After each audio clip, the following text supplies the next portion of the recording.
The teams you grew up on, of course. You know, I'm a Indians fan.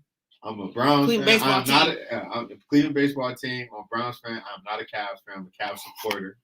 I'm a Lakers fan. Supporter? Yeah, I'm a supporter. What does that mean? They were trash when I was growing up. First game I ever went to was like in '97 with Karl Malone, and we got blew out. I was like, oh, yeah, I don't want to watch this team. Those were the years that we had to go through to get LeBron. So, you know, there's no such thing as a supporter. These are your birthrights. This is where you were born. So by your birthright, Browns, Cleveland baseball team, Cavaliers, Ohio State. Then, I can't. Then, no, hold on, bear with me because this is how it's supposed to go. Okay. So then, during playoffs, you know, Cleveland Browns are out of it. You know, a few years past. Okay. That means I'm a root for Cincinnati because they are the other team that represents the great state of Ohio. Same thing with baseball. Cleveland baseball team out of it. I'm a root for the Cincinnati Reds because they represent the state of the great state of Ohio. So that's how my fan allegiance goes. Yeah. And believe me, I barely am wanting to cheer for them, but I do because they represent our state. See, mine's a little different. Like of course, it's Browns and only Browns for NFL. For baseball, it's Indians, and I'll go out there and say, you know, I've been to so many Nationals games living on the DMV. I think I would consider myself a mini Nationals fan. I don't believe in that. For college, oh man, this is hard. I gotta go where I'm getting my education from. And where's that? The University of Maryland. I think, no. For football, it's always the Buckeyes, but for basketball, I think Maryland has a better basketball program than Ohio State. I don't believe in that. How many players have Ohio State put in the NBA in the past, let's say 2 to 3 years? Not that many. How many have Maryland put in? I can name at least, I don't know, 3 to 4. Are they still in the league? Yeah. Kevin Huerter, Bruno Fernando, Jalen Stick-Smith that just got drafted, Alex Lynn. They're still in. They ain't really household names. But it don't really work like that, Marshawn. And let me tell you why. It's Ohio State first and foremost. You root for every Ohio State team. There's no other college team for you. You could be a supporter because you're there, but that's just Lou because that's who got your tuition dollars. Mark told me, see, listen. All right, so if you want to be mad at anybody, be mad at Mark. Mark told me when I was out there, because I go to Maryland, I cannot be like out in the open about my Ohio State fandom. You can because everybody loves Ohio State. I went to a game. It's the game where Ohio State and Maryland went to like double overtime with what's my guy to play for the Steelers now? Dwayne Haskins. I had an Ohio State jersey. When Ohio State played Maryland basketball 2019, I had an Ohio State hoodie. I was getting mad looks sitting in the student section. I was getting mad crazy looks sitting. You from Ohio? That's how I roll, and that's I would have told anybody who asked me or looked at me funny. It's an Ohio thing, and they just won't understand it's Ohio versus everybody. I don't care what school you go to, and that's period on everything. That's how it goes. So we're going to take a quick break right quick. You're listening to Her in the Huddle on WOVU 95.9 FM. We will be right back. What I would say to you is that I see you. I know what it feels like. All right. I forgot to mention about Bobby Bradley and Harold Ramirez doing rehab first, and then we move on. Yeah, try the best you can to say Cleveland baseball team if you can. I keep forgetting too. Jay here now, so I just want him to hear us saying that. Yeah, you hear I slipped up the third time I said it. What you eating on? What's that you snacking on? Since 1997, St. Louis Foundation has awarded millions of dollars each year to positive, impactful organizations that serve you and your community. And now it's time to put Doritos like the big family bag. So and then she'll back them up like an individual bag. I'll just go over there. She's we want to know what's important to you and what's important for your community. Oh my God. They be her snacks? All these millions I wish my grandparents were still alive. Your voice is easy to do. Go I haven't had any in 22 years now. Mm-hmm. And sign up all my grandparents passed. voice, email, and text so I tell people we still have grandparents. And totally free. And your be grateful and take advantage of that. You know, that wisdom and knowledge. And when I lived in DC, I never used to call them. Never. But now, like I'm home, any chance I get, I just drive by and say what's up. And I got my grandma understanding Facebook, so now I just text her through the Facebook Messenger and stuff like that. Or she'll call me. Because I'm gonna have them set for when I move back. You ain't gotta worry about anything. Oh, you plan on moving back? I want to, because I want to finish school in class. I took the semester off. Already? Probably not no time soon. Like probably sometime next year. All right, here we go. All right, welcome back to Her in the Huddle on WOVU and 95.9 FM. Remember, you are listening to us live, but you can listen to us online at WOVU.org. You can give us a call at 216-271-0959 and make sure you download the WOVU app so you can take us on the go and listen to your favorite personalities such as myself and Marshawn. And then also you can watch us on live on StreamYard on Facebook.com, and that is Rachel L. Hill at Facebook.com, and you can watch us on StreamYard, ask us questions, and interact with us that way. Before we move on from the Cleveland baseball team, we got some positive news on top of the bad news that we got, so that helps absorb the blow a little bit. But Harold Ramirez and Bradley, I forgot his last name.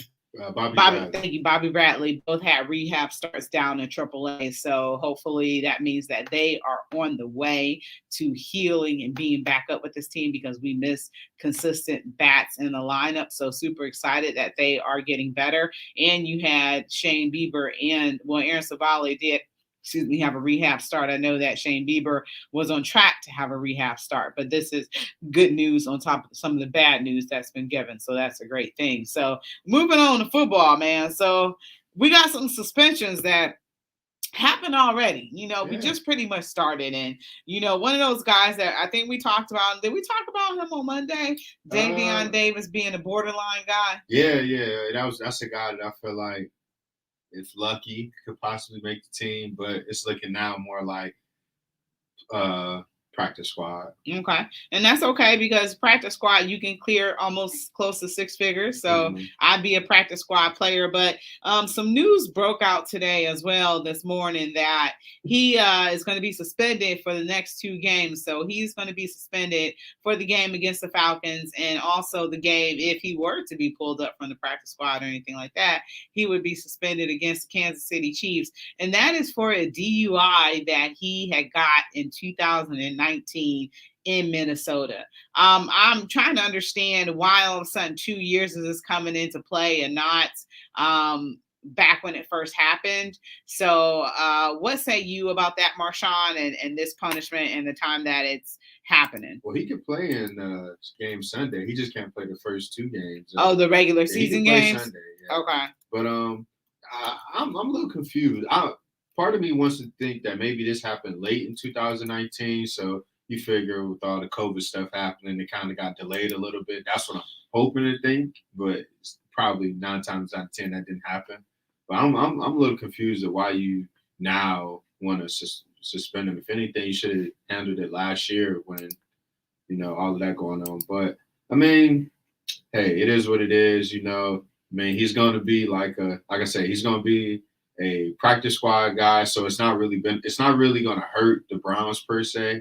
It's just really you're not going to be able to probably practice or something the first 2 weeks. You're going to have to go away from the facility.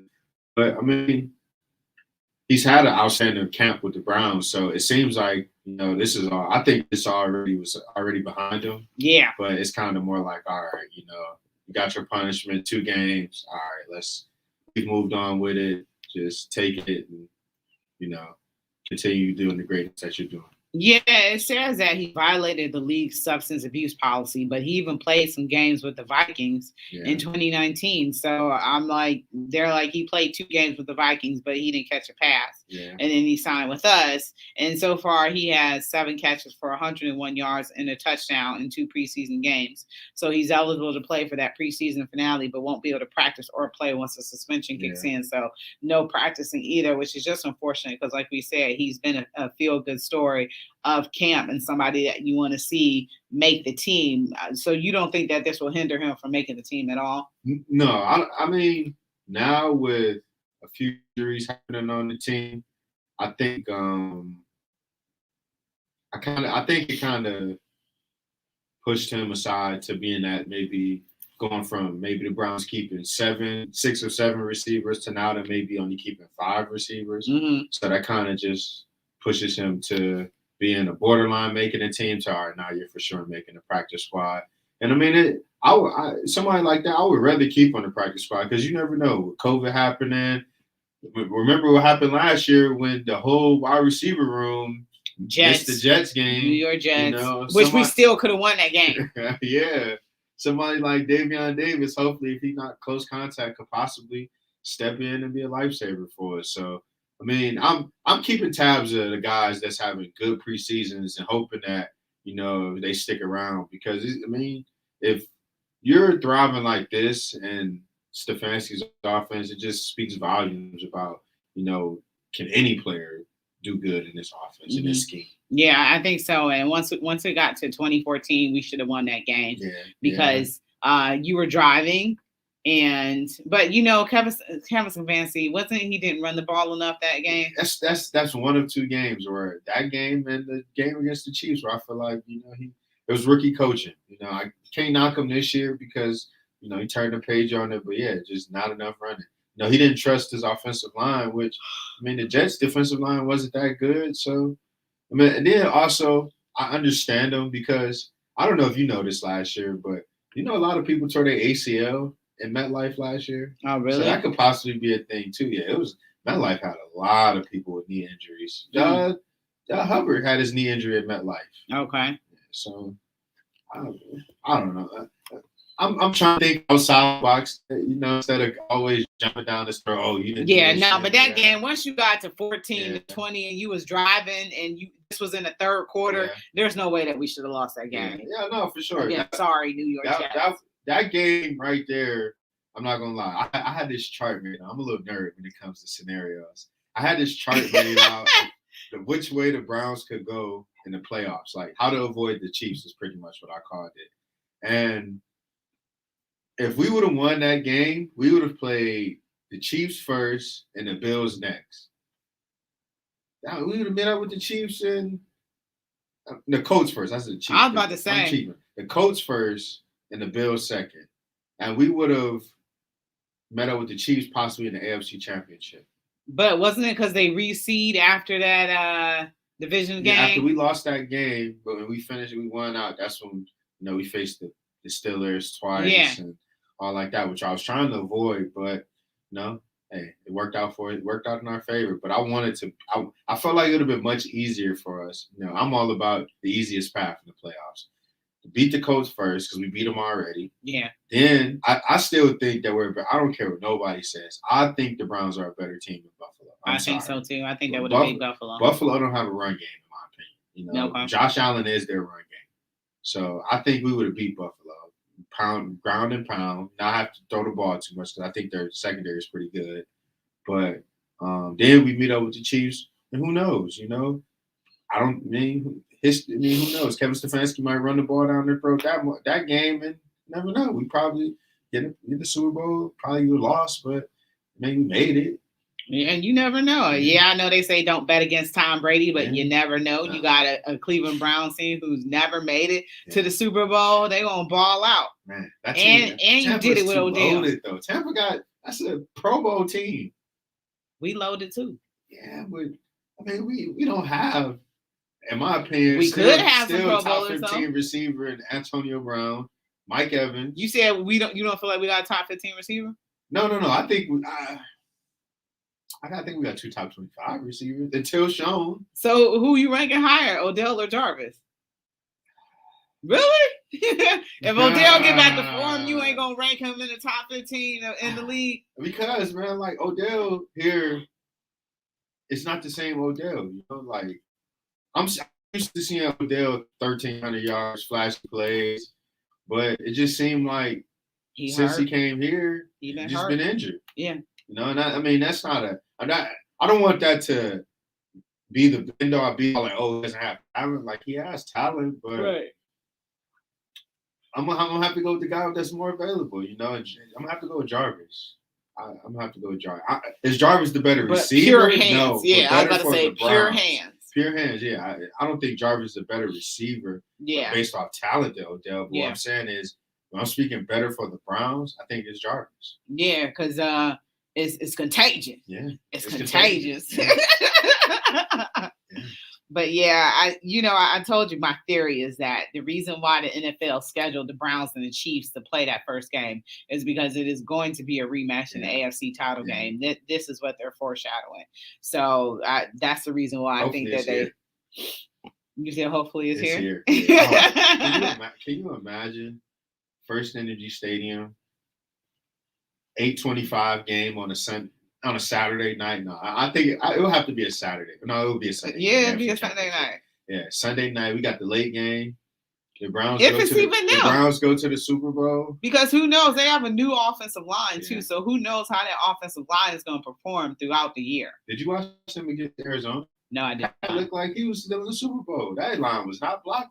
Oh, really? Yeah. Oh, my goodness. I'll take that. The Cardinals were just busting through. And hopefully they're not blocking that first game of the season, too. I think the Cleveland Browns can get in there and actually surprise some people. Yeah. And even if we do lose that game, it's going to be very, very close, I think. It'll be a field goal or something like that. I hate trying to foreshadow and predict stuff, but it's going to be very, very close. Yeah. So these teams will play each other evenly. But if that defensive line can get over on that offensive line, now you're talking. Now you're in business. And keep him running for his life the whole game, heaven forbid something would happen to him. But, you got him in a precarious position because once he got knocked out of that game, to me, there was almost no excuse for us to lose at that point. Yeah, that was, that's because if we had a mediocre defense, we're winning that game. Yeah. Mediocre. I ain't gonna lie. In the past 2 years, there's 2 heartbreaking plays I've seen from the Browns. One was when we still have Freddie Kitchens against the Rams. He ran the ball on 4th and 9. I ain't gonna never forget that man for that. That was number 1. And 2, when we let speaking of Michigan, Chad Henne, you let a Michigan guy, Chad Henne, bust on 2 4th down plays. 4th down plays. Oh man, it was just like that just took the air out of me. I just was like, oh man. Because the name was like Chad Henne lining up behind center. I was looking around like Chad Henne. He's still in the league? Yeah. Oh my goodness. I had no idea. That one hurt, So hopefully, if I'm Kevin Stefanski, I'm playing that play. I'm at least playing that play once every other day, the week of the game week. We're gonna maybe every day. We're gonna watch like Ohio State where they be having the Michigan score and all that other stuff. Every day. So we know that'll never happen again. Then Ohio State had the Clemson score up all year long because they said I think now at Michigan they can't wear the color red or anything like that, and now the pass code is the last score. It's too late for all that. Don't be whatever. It's too late for all that. Yeah. But I think with that game against Kansas City, the Browns got progressively better as the game went along. And that was the thing. You saw your team start to click, start to cook. Yeah. And when you ran the ball, you were pretty successful at it. And, obviously Kareem Hunt had one heck of a game because that was his old team. But you kind of went away from what got you there. Yeah. And that was one of the reasons why this team wasn't as successful. And then, unfortunately, those 2 calls, the main one, which that if you fumble in the end zone, it's a turnover. Yeah. So that rule I never heard of. That rule was one of the dumbest rules in sports. And I'm hoping that the NFL takes a look at that rule because in situations like that, in games like that, with things on the line, you see how it can really burn somebody because it's a really dumb rule. So if not for that rule going into effect and also missing a field goal, the Browns win that game. Yeah, for sure. Hey, did you remember what I told you the other day about the kicker? You see who they cut him? Yeah. And then now we got Chase McLaughlin as our official kicker. So I think now, the Browns are gonna now. The players know the seriousness of it. We got a taste of, being a step further to just being a wild card team. So I think majority of the team is back. We know what it's like, and there's blood in the water this year, I think.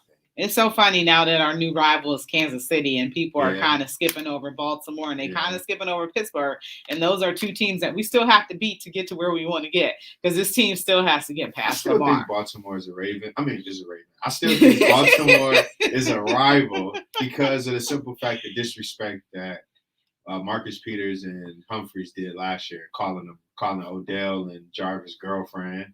Oh, really? Yeah. I got to show you the video. I didn't know they beat them. They beat them here when Lamar Jackson had the whole situation when he left the field. Yeah. And Marcus Peters was on the plane because I guess Odell tweeted something. He was like, the other girlfriend wasn't there, so we had to beat up on the one girlfriend, and just to let the other girlfriend know we ain't sweet. I was like, oh my goodness. He was like, yeah, the one girlfriend with the purple hair. He's talking about Jarvis. Oh my God, I didn't know about that. Oh my God. We got to take a break. We're going to be right back. You listening to Her in the Huddle on WOVU 95.9 FM. We'll be right back.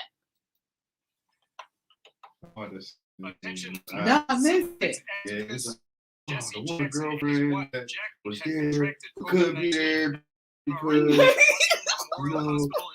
we all hurt shit. But the other girlfriend, oh my God. Approaching 80, God bless. She had been very lethargic, flu-like symptoms, and finally went to the hospital where it was diagnosed that her and my father both had contracted COVID. She's having slight doses of oxygen. They tweeted that out. Yeah, no, it was on Instagram Live. Oh, man. One girlfriend. It's a little bit more challenging. This is vicious, and it can turn quickly. So I'm saying upbeat and very optimistic, but I'm saying this thing turn on a dime, so you don't know. She was upset because the other homegirl couldn't really make it because I saw her when she hurt right now, and we understand that. I respect that. But the homegirl was out there and he shut the fuck up until she get back. Oh, all right. That was from others. These three steps are the best chance at not spreading the virus and sending people shots fired vaccinated to the And hospital. Jarvis seen it because he retweeted it. However, we at no, he did. That's how I went and searched for it. I'm like, what are everybody talking about? It was trending on Twitter. I was like, oh my goodness. Girlfriend. One girlfriend. Be there because he hurt, but that's my dog. I love their friendship though. Yeah. We feeling good. Get educated. They do everything together. I know, I love it. One time they did a press interview like together, and I was like, if my friend is like the presser like in the locker room, I was like, if my friends don't do a press conference like this together, I don't want. Yeah. I'm like, if I got no I'm trying friendship to like find that this. Sports Illustrated cover that they got. Oh, really? Them two together. When in LA? I mean, no, it was here. They had both. This was Odell first got here. Oh, okay.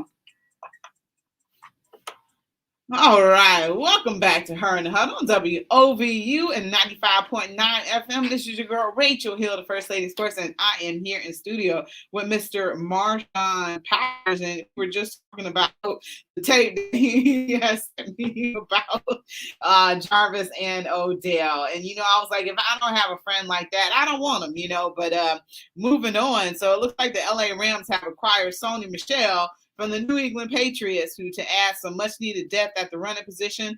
And the New England Patriots will receive 2 conditional 2022 draft picks, and that's what the Rams announced. So if you get on Bill Belichick's bad side, Bill Belichick will send you to football purgatory. And the LA Rams are not too bad of a team, but he's been known, if you have made him mad, he will trade you to the Cleveland Browns. So that is one of the things that Bill does when he can't stand you. He wants to get back at you. What do you think happened with him and Sony Michel? I personally don't think anything happened. I think, Sony was just ready for something new. You know, a lot of he just got drafted. He was in the same class as Nick Chubb, and New England Patriots passed over Nick Chubb for Sony Michel. How many people do you? I mean, we've all heard of the Patriot way. How many people do you know can just truly come in the NFL and be like, all right, I'm gonna adapt to the Patriot way? No, you only could deal with the Patriot way. Look at Tom Brady. Tom Brady is a whole different player ever since he ain't under the Patriot way no more. He drinking avocado tequila now. Throwing trophies, boat parades. I mean, I think maybe Sony just wanted a fresh start. You know, I mean, this is one of them trades where, you know, it worked for everybody. You know, the Rams needed a running back. You know, they are depleted in the run game because Cam Akers tore his Achilles. And, I mean, the Patriots are loaded at running back. I think the Patriots got at least 2, 3, 4. They always got 3 good running backs every year. And, you know, Sony just wanted to be somewhere new. And it helped the Patriots. You know, the Patriots, man, this Patriots team feels old all of a sudden. You know, it feels like it don't feel like a modern NFL team. You know, the players on it don't feel modern.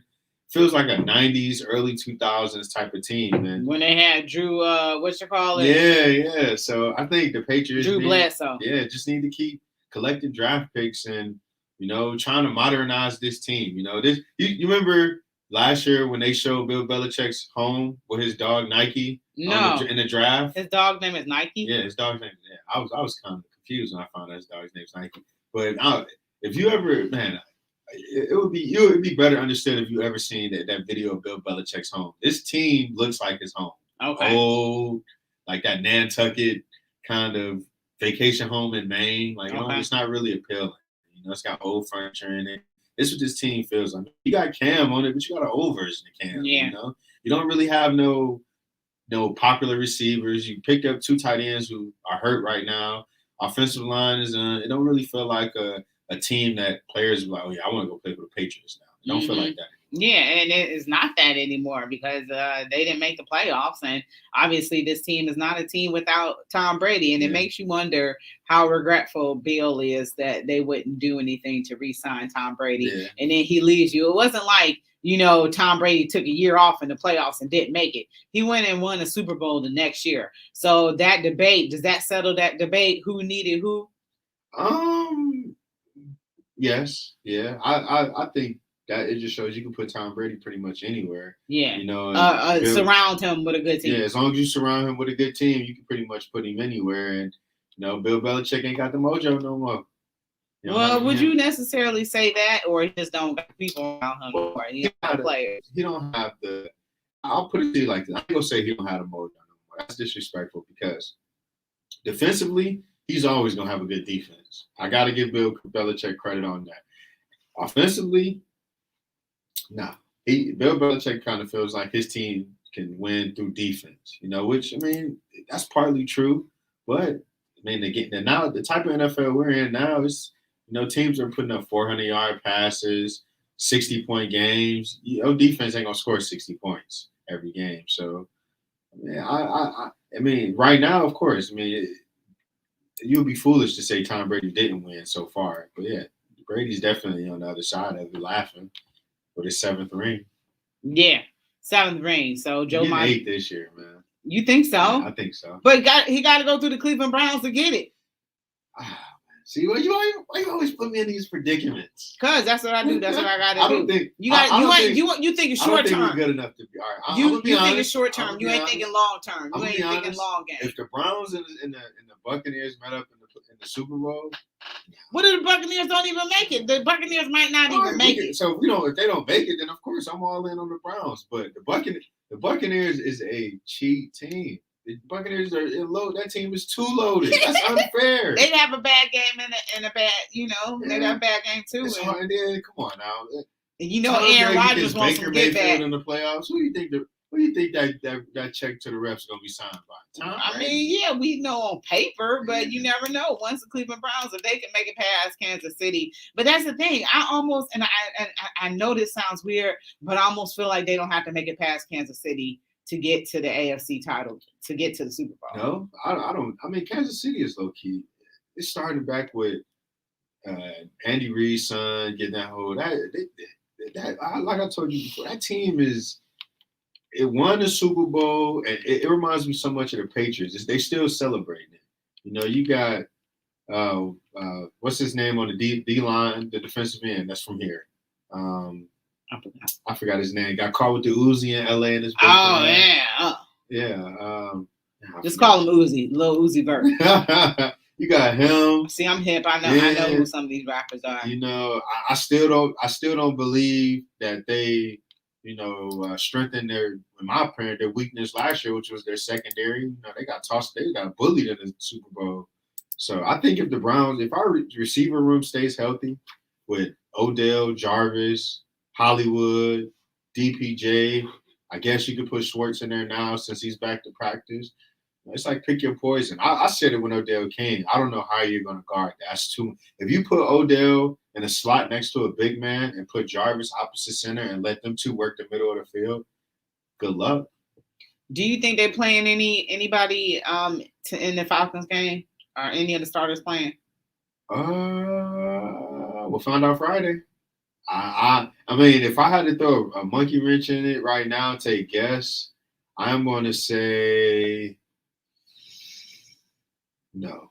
Yeah. No. Do you think Kevin Stefanski is trying to hide something from the Kansas City Chiefs? I think so. I think he don't want them seeing anything. I think he probably, you know, they've seen already what type of scheme he run with the Y zone run scheme and all like that. And I think he don't want to show them anything new. Yeah. You know, you got the opportunity to say, all right, well, y'all added a 17th game, you know. Well, I'm just not going to do it. And I like that. I like yesterday what you guys talked about, how there possibly might be an 18th game. Yeah, you know, there's going to be.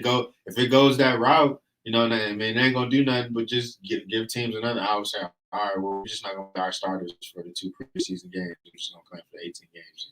Marshawn, you already know that preseason is going to be down to 2 games within less than 5 years. Because 17 games is an odd number. Yeah. They don't do odd numbers like that. I can see it only because, you know, I mean, you really not – once the NFL sees how much money that they're making through the regular season versus the dimes that they're making in the preseason, they probably feel like, all right, well, we'll let the teams evaluate the players that's worth keeping through training camp and this one preseason or joint, like I said the other day, joint practices, you know. That'll probably be the wave then. You'll probably have, instead of it being preseason games, the NFL might allow, instead of 1 joint practice, 2 to 3 joint practices now for the training camp. I'd say probably within 10 years, there's going to be 20 football games. 20? No, that's 20 too football much. games a season. They will have to expand the rosters to more than maybe 53. 15. Maybe 15. Yeah, they definitely gonna have to do that. But as an appetite and craving for football, like you already got a 17th game. Yeah. So it's coming down the pipe. Yeah. So I wish it started early. I need to be in a room with all the sports commissioners, and we need to rechange all the football needs to start in like July, end of December. That way, basketball has all of January, has all of February, and is over by, I don't know, June, like May or June. Football would be amazing if it started in July. Just imagine the season. Week 1 of football starting right after the finals is over. I understand your love for baseball. Yeah, you like completely. I'm like, wait, hold on. I'm like, something's missing here. I understand, but did you see the confusion on my face though? Somewhere, huh? Did you see the confusion on my face though we for a have minute? To fit baseball in somewhere. Because I'm like, that maybe don't sound springtime right. for baseball. You know, maybe go like February to like, I don't know. Maybe we'll figure something out. But I would love for football starting in July. Like, it would be so amazing instead of starting in September. It's just too long. I can't take you being disrespectful to baseball. We're going to have to take a quick break. I'm like, I don't understand this. You're listening to Her in the Huddle on WOVU 95.9. We'll be right back. Football would be so amazing. Huh? It would be so amazing if it started in July. They're eventually going to get to 20 games. You know it. They're 18 right now. Going all the way to January with 20 games? Well, they didn't go to February now. So when would the Super Bowl be? February. Still? End of February? Because at the beginning of February now. So if you add in 3 more weeks. Start football August 1st, week 1, August 1st. And then you probably could go all the way. It probably wouldn't mess up. It would be in February because you added 3 weeks already. You'll have to. I will have week 1. Then train. I will. All right. So training camp will be moved up. Then. So you start at the very beginning of September then, because we start September 12th. So if you go September to February, then you got time for the Super Bowl. That's 2 weeks right there. If everybody started that week before Labor Day, Sunday, September 1st. Well, Labor Day is like late this year. And then because Labor Day always the first week Monday, in September. So like the first. So have your first Monday night game. So Sunday night. I'm saying have your first your Sunday night game. Yeah. The day before, Monday, and then your first Monday night. Everybody's off on Labor Day. Your first Monday night game on Labor Day. Yep. And then you can get it in by February, end of February, like last weekend, and then you move to Saturday instead of Sunday. Extra roster spots they have. Up to 60, or 60 to 65. And then you make the Super Bowl on a Saturday night. That was the so people can Super Bowl on Saturday night, and then after the Super Bowl, I would do Super Bowl, then Pro Bowl. That gives fans that last little bit of football, that last little taste. Or I'll tell you something later. All right, welcome back. You're listening to Her in the Huddle on WOVU and 95.9 FM. Me and Marshawn was just discussing a little bit of possible scenarios for the NFL to expand. So I just threw out there, if you start games in the beginning of September, you can get all 20 games in, and then you can be finished by the end of February with your Super Bowl. So that idea makes sense to me, of course. I came up with it, so of course it makes sense. And eventually there'll be 20 games, and that's how you get all 20 games in. And then you said do the Pro Bowl a week after? No, the day after. The day after? Yeah, oh, they already not playing. They already not playing in the Super Bowl. Oh yeah, the ones who didn't play. Or one thing to get get college incorporated with it more, or get like the seniors. Have a Senior Bowl the day after. Is in the Senior Bowl like normally? Or was it in January? I'll bring like the Senior Bowl or something after. Have something. That way you give those incumbent players that's coming into the NFL that what it feels like to be at a Super Bowl, get that taste, and go from there. Yeah, you could do that you definitely could do that the day after, incorporate. I like that idea. Incorporate some more of okay, I'm feeling that. So moving on to some NBA news. Did you hear about Nerlens Noel is suing Clutch Sports, saying he could have made $58 million, but pretty much Rich Paul had advised him not to sign a contract and be a free agent, and he can get him more money, and it didn't happen. So now Nerlens Noel is suing for some money that he feels like he could have had, but he ain't getting. What are your thoughts about that? Because this is like one of the first complaints, maybe not for you, but this is one of the first complaints I've heard about Rich Paul and somebody suing him. This is the second. Well, as far as suing, yeah, this is the first one. But as far as this ain't the first time I've heard of a player being misadvised. I don't know if you remember. Probably happens all the time. Yeah, I don't know. It's hard for me to believe that Rich Paul is telling somebody not to take as many contracts as he done had. John Wall, highest paid.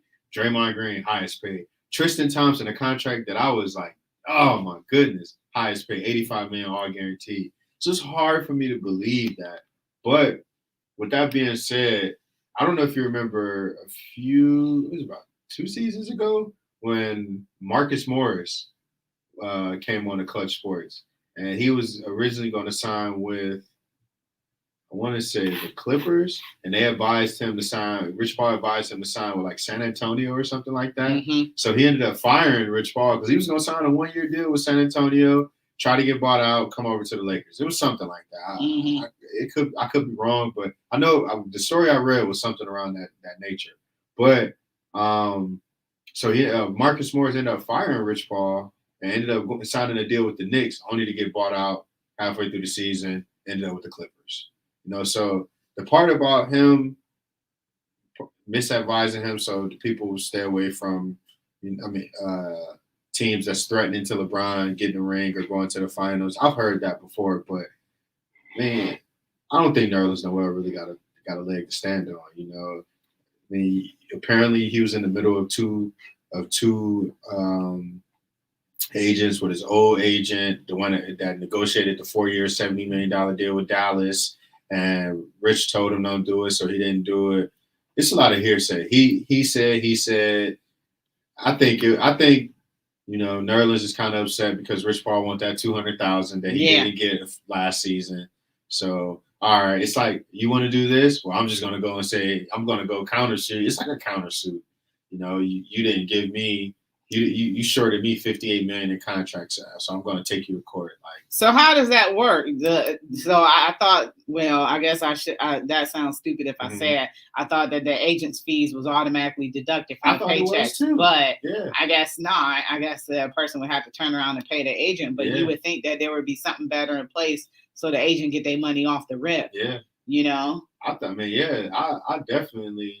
Apparently not though, because I was watching Undisputed earlier and Shannon was talking about it, and he said, like, you know, he didn't fire plenty of agents and still had to pay them after. So I'm guessing, you know, there's just a binding contract where you know how much you have to pay them, and you probably either pay them up front or you pay them in increments. Because I'm pretty sure when those guys like Steph Curry signed his $200 million, I'm gonna do some math made easy here. I want to know what's 20, because they get 20%, right? Yeah, but who knows? That 20% might go up, might have been up. So if you get a $200 million contract, that's $40 million. You think they pay him the $40 million up, right? To the agent? Yeah. My God. $40 million for negotiating a $200 million contract. Woo. So Giannis signed for $225.225. My word. His agent got $45 million for negotiating that contract. That's crazy. Just saying, yeah, we'll take this. No, we'll take that. That's why I see why people be having their moms do it. You know what I'm saying? Like, seriously. You mean tell me all I gotta do is tell my mom to go in there and negotiate? Here, you got $45 million. I see why people have a momager and a dadager. Don't Lamar Jackson's mom negotiate for him? I believe so. That's crazy. Yeah, that's Lord. $45 million. We in the wrong business. Yeah, we are. Oh my goodness. You know, we need to get it together. So speaking of basketball, J.R. Smith is set to be a walk-on at North Carolina A&T. So his petition to the NCAA was successful, and he is going to be a golf player. Do you think that this will encourage some other Black athletes? Unfortunately, you know, he skipped college and went straight to the NBA. But this is something that Jamil Hill had also brought up before too. If Black players chose to start going to some HBCUs, that this would, some of the larger schools or predominantly white schools will lose their power. What are your thoughts about that? I agree with Jamil here. You know, I remember when I was covering games for Howard, not last season before last, and I seen, you know, how Norfolk State would get a couple 5-star players in, and you know, Coppin State would get some guys in, and I always say, you know, if these schools can get some big name players in to, you know, bring capital to the school, you know, it would dethrone what's going on at the Alabamas, what's going on at unfortunately, the Ohio States, the USCs and stuff like that. You leave Ohio State out of it. Yeah. If you could get, Central State can, in some way, somehow put together a good basketball, football team, it'll take some recruits away from what Ohio is getting. Yeah. Ohio State is getting out, most definitely. But I like what JR is doing, you know, like, I mean, Steph Curry already put his stamp on the Howard golf program. Now you got J.R. Smith putting his stamp essentially on the North Carolina A&T program by playing there. I think it's amazing, you know, because he didn't go to college, so he was able to, you know, find that loophole, get through. I mean, unfortunately, he's still young. He ain't that much older than I am. So I think it's a great move for J.R. I'm happy for my guy J.R. You know. He's finally accepted that his time in the NBA is officially over. So we're not going to a new journey and, you know, put North Carolina A&T on the map. Well, it's definitely over when you forget the score in a world championship game one, where you're actually tied in on the road. So yeah, the career was over at that moment for me, and I've been mad at JR ever since. But keep in mind that before, Black players used to go to HBCUs because they weren't allowed to go to these predominantly white schools, PWIs, which I had never heard of until recently. So they were forced to go to these schools because of segregation. So, I hope that you start to see the trend. And I forgot that one basketball player who's going to, isn't he going to Howard? McCord Maker? Yeah. No, he left. Okay. That was a failed experiment. I'm gonna just go out and say it. He didn't really play much last year. It was more of a, and I'm not a Howard alumni by any means. I love Howard, so I can say it. But that was more of a failed experiment. It didn't work. He got injured his, I want to say his thigh, and just never bounced back from it. So that was more of like a PR thing, just to say, all right, we had a 5-star player go to Howard, but it didn't turn out like I thought it would. Okay, and just because it didn't work out for him doesn't mean that it might not work out for somebody else. So that's one of the things that we can hope and bargain for, and actually take back some power and some ownership, because this NCAA is dirty, and they knew that they were up against the wall when they created this NIL. So they had to do something. That's why I ain't gonna lie. I like these jumping on basketball. Yeah, I like what these leagues, the G League, Overtime Elite is doing. We're challenging the NCAA's power to, dictate what goes on with kids coming out of high school. Started by none other than the great LeVar Ball. He don't get no credit for that, but he essentially put that blueprint out there on the table. Well, it's something it's shady and dirty when one of the most conservative Supreme Court justices of the United States says that Black and brown players are being penalized the most. And that's one of the reasons why they decided to go forward with name, image, and likeness. Yep, that is true. No, I can't tell you one white person that went through the college rankings that was more punished. Like, I don't think Johnny Manziel was more punished like Reggie Bush, and I'm sure Johnny was doing some dirty stuff down in Texas. He said he was. With the money. He admitted to that, getting signatures, getting autographs, getting paid for autographs. Yeah. Just like he admitted to that. Ohio State players, Terrell Pryor, all of them was. You would never hear Harvard or your team getting punished for autographs or selling memorabilia and stuff like that. You would never hear that, but the Ohio State team was good. Reggie Bush was good. So we got to penalize you for that. Yeah. And I mean, I hate to say it, but that was the rule at the time, is what can you do about it now? Like, great. You want that retroactive, but that was the rule at the time. Absolutely. And it's hard. It's going to be hard to challenge something like that. Do I think it's right? No. I was more upset that the gold pans didn't mean anything to the Ohio State players, because I went to Ohio State in the late 90s and John Cooper was my coach. So you know how that went. Yeah. So, at the end of the day, it is what it is. And, now, unfortunately other people suffered, and that it paves the way for other people to be able to make a come up and get money and, hopefully be able to feed themselves and stuff like that, because we know that the majority of these athletes at these schools who play Black, we know that baseball is not a money-making sport. But, some of these people who make money for the university can actually put some money in their pocket. Very quickly, what is your we got to go, but you'll deliver that the next time. Okay. You've been listening to Her in the Huddle, WOVU